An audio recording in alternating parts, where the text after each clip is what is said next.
Go ahead. Hi, my name is Mariama Keita, and please give it up for Dr. Njakiri Damages. Welcome to the show. My name is Dr. Damages. We're coming to you from the greatest city in the world, New York City. New York City is so great that New York Knicks is now the most valuable basketball team in America. For those of you who do not know the Knicks, watch them in action. Watch him come down. Oh, the elbow goes right into his mouth. I think he lost a tooth. Now we've got it. Our great camera. The tooth is in his mouth, and he spits it out. No, you gotta save that. Well, get it in some milk, quick. Sometimes you may lose a tooth to be the most valuable team in America. I don't know how it is where you are, but it's so cold in New York City that train commuters now jump into the track just to warm themselves between the train engines. Yeah, watch.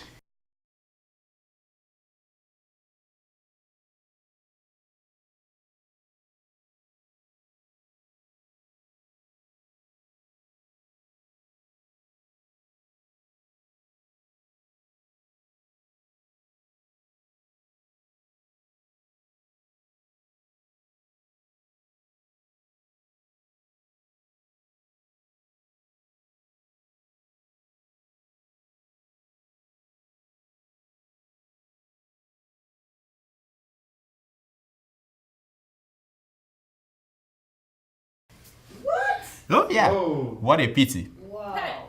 Did you all watch the inauguration of President Barack Obama? Yeah.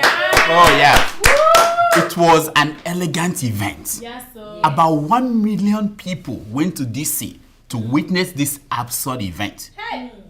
Once again, the swearing in of a Kenyan man as the president of America. Obama does not hide it anymore. In fact, during the parade, a surprise float showed up. Watch.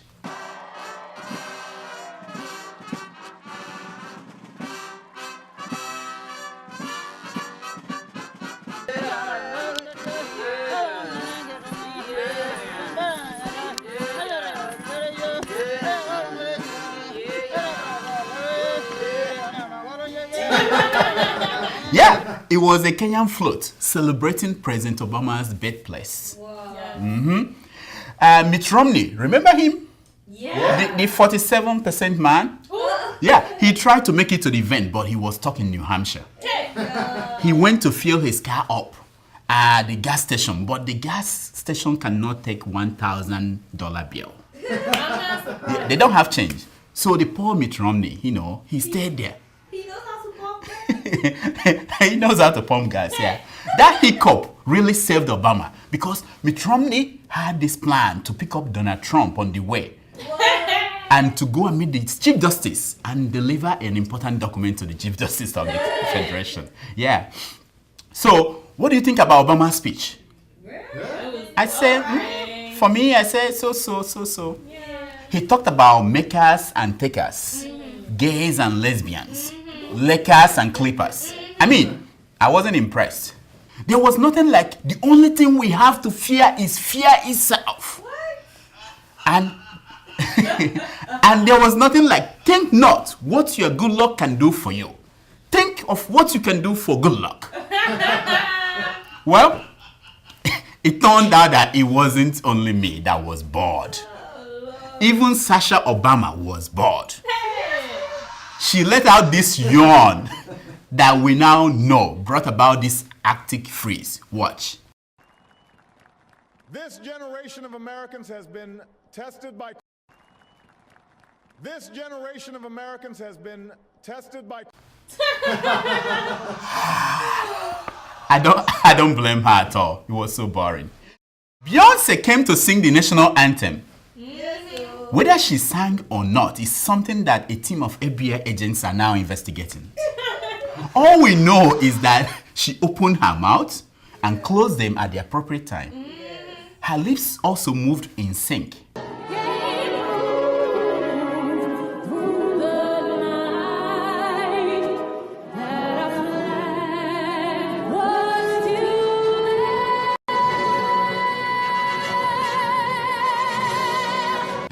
I checked and our flag was still there.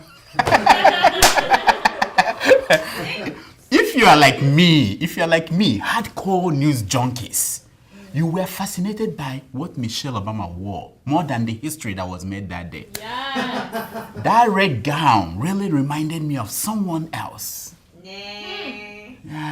Who was that again? Who was that? Yes. Yeah. And they said that America is a republic. All in all, it was such a great day.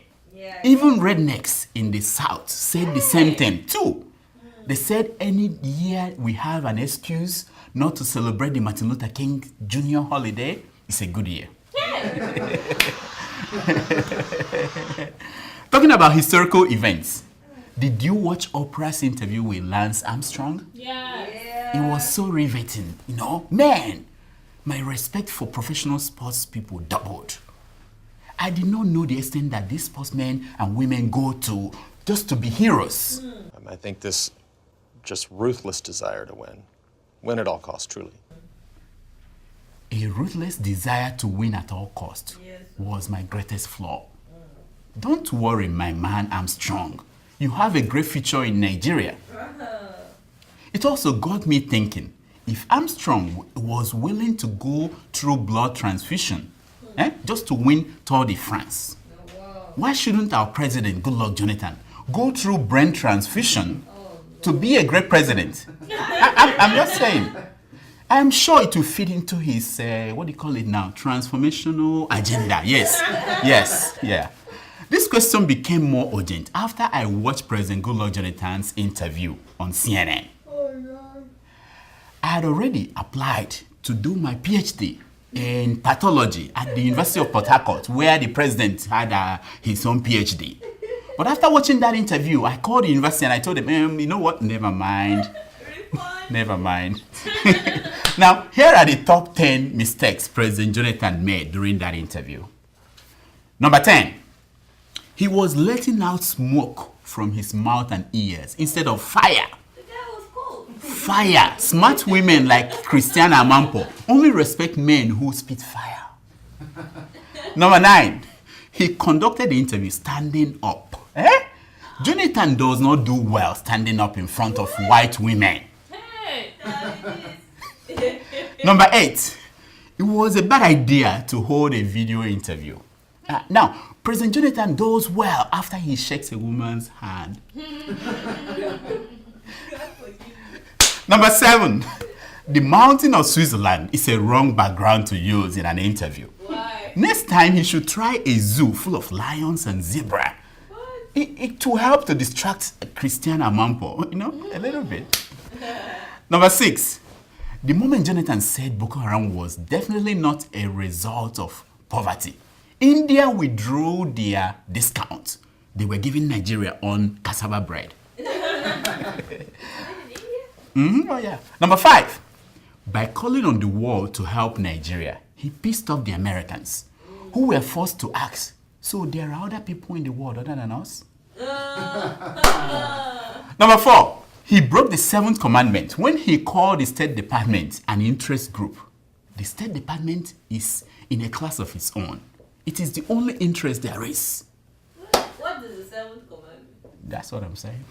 Number 3, when he said people take wrong information to the US Embassy, he remembered WikiLeaks cable and how, as vice president, he ran to the US ambassador to run his mouth. Number 2, when Christiana Amampo said to him, "What do you have to say about that?" What do you have to say about that? He started to run his mouth. Meanwhile, all men across the world know that when a woman asks you, "What do you think about that?" the right answer is to say nothing. The number 1 mistake that Jonathan made was going back to Nigeria after that disastrous interview. If I were him, I would have gone to Russia and applied to go to the moon. These are the headline news from Nigerian newspapers this week. Attack on the Emir of Kano, a wake-up call, says Babangida. It looks like it's starting to hit home. How many wake-up calls do you need? Even hotel clerks have a limit on the number of wake-up calls they make. No nation on earth can fight Islam and succeed, says Sheikh Gumi. I'm confused. I thought the difference between Islam and terrorists is clear. Maybe. I don't know. Of all the TV clips, the most offensive was the one showing police cadets eating like poultry fowls, says Jonathan.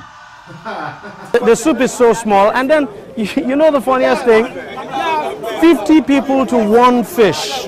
50 people to one fish. Just take a look at this.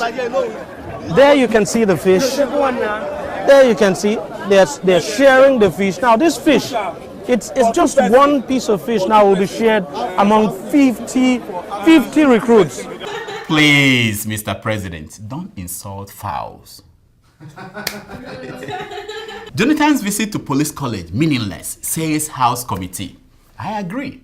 The president did not come with broom, he did not come with paint, he did not come with cement or machete. It's meaningless. NYC member can't read, write, or speak good English, says Brigadier General Nnamdi Okorie Afia. And so, do we know if the general can speak English too? The question is, can they stand at attention? That's what matters. That's it. Wow, you're really good at that. I did my NYC, unlike you.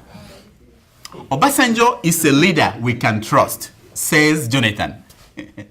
Maybe with $16 billion for electric supply, but never, never, never you trust him with your daughter, whether she's fine or no fine. I have returned to PDP, says former Governor Ojuzo Kalo. To do what, sir? To do what? Okay, other than join the Chop Chop party, to do what? Why are you treating people like poultry chicken? Says Jonathan. Yeah, good question. Treat them like chicken or poultry, not poultry chicken. No. I was never a coup plotter. I was just involved in coup consultancy, says Obasanjo. Me too. I was never an armed robber. I was just involved in robbery consultancy. You are a failure, says Obasanjo to Governor Okorocha of Imo State. I trust Obasanjo on this one. It takes a failure to know a failure. It's time for your emails. A love letter, wadada, love letter, wadada, hey. So you're back.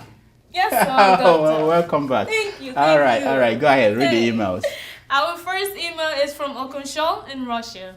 He wrote, "Dear Dr. Damages, your show is getting interesting and I'm getting more addicted to it. Please, with the advent of you two damsels, one of whom is your assistant." Hey! Thank you. Hey! Thank you. Lucky you. Thank you. I want to fly to New York, not minding to become a Muslim so that I can marry the two of them. Hey! Married? Wow. Two wives? 2 wives. I can only be one. The only one. But if it is unacceptable, I can manage any of them. Hey, I don't like the way he sounds. Manage, yeah. I don't like that. At least they are not from Egypt. And they are above 13. And I am not a senator. Hey. They were recommended to me by my colleague in the hospital for 2 reasons. He said, 1, as a cure for being addicted to your show, doctor. I guess your show is good. I don't know. Number 2 is that whenever they are with me, I will not be hypertensive when I think about Nigeria. Well, Godwin, you're lucky. I really tried. I tried to talk to them. I advertised you. I marketed you. I did everything. I showed them your picture, that your fake picture with your fake tooth and everything. And they were okay. One of them wanted to fly, not this one. The other one wanted to fly to Russia to come and see you. Everything was going well until they discovered that you live on Karl Marx Street. That was when they pulled out. They said, no, we're not doing this. America already has one foreign-born socialist president. And the State Department said they don't want any other one. So, I'm sorry. Go. Next. Our second email is from Aminu in Columbus, Mississippi. And he says, "Hi, damages. I will not ask you how many times I called your name, because I believe it's more than once. We all know her reaction to your examples when she came back from Germany. So this should be kind of a warning for you to keep your mouth shut now that she has gone back. We do not know what her reaction will be if she comes back. Is that clear?" Aminu, I talked to you yesterday. Was it not yesterday? Last week. You see, me and Patience Jonathan, we are close. You know, she will have been in my hospital today. If not that I didn't come, my stethoscope was missing the day she wanted to come here. So don't worry. You know, we already had our discussion, and I want you to watch my projection and her reaction. It's still the same. We will see who spoke first. Now, watch Patience Jonathan's reacting to us as soon as her plane landed in Abuja. Watch. But at the same time, I will use this opportunity to tell those few ones that are saying that anybody that goes to Villa or Aso Rock, that the person will die. They mention Abacha, they mention Sel Obasanjo, they mention Yaradua, and other people. But those people, why didn't they mention those ones that went there with their families and succeeded? Madam, we appreciate the thumbs up. But so you know, it's not over until the fat lady sings. Our third email is from Tawfiq Ramat. He sent Dr. Damages this picture. And he says, "Dear Dr. Damages, you know head slapping and its variances of talking to one's head is seriously in vogue in Nigeria. Take a look at the attached photo of students on a school assembly ground somewhere in Lagos on Monday. There can be no better way to demotivate and despair a young man." Ramat, you said it all. You know, I tried it at home and Are you okay? I got TBI. What is TBI? It's messed up. TBI, traumatic brain injury. It's messed up. That's all the time we have for emails. If you want to send me an email, send it to drdamages@gmail.com. This is my concern for today. If the devil swallows his pride and begs God for forgiveness, you will not return to the Garden of Eden. You will be resuming as angels in heaven. That's our show for today. Until next week, I'm Dr. Damages. I diagnose. You heal yourself. Thank you.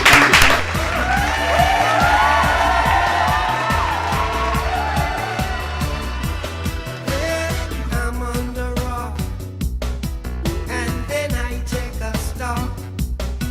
I had to run like a fugitive.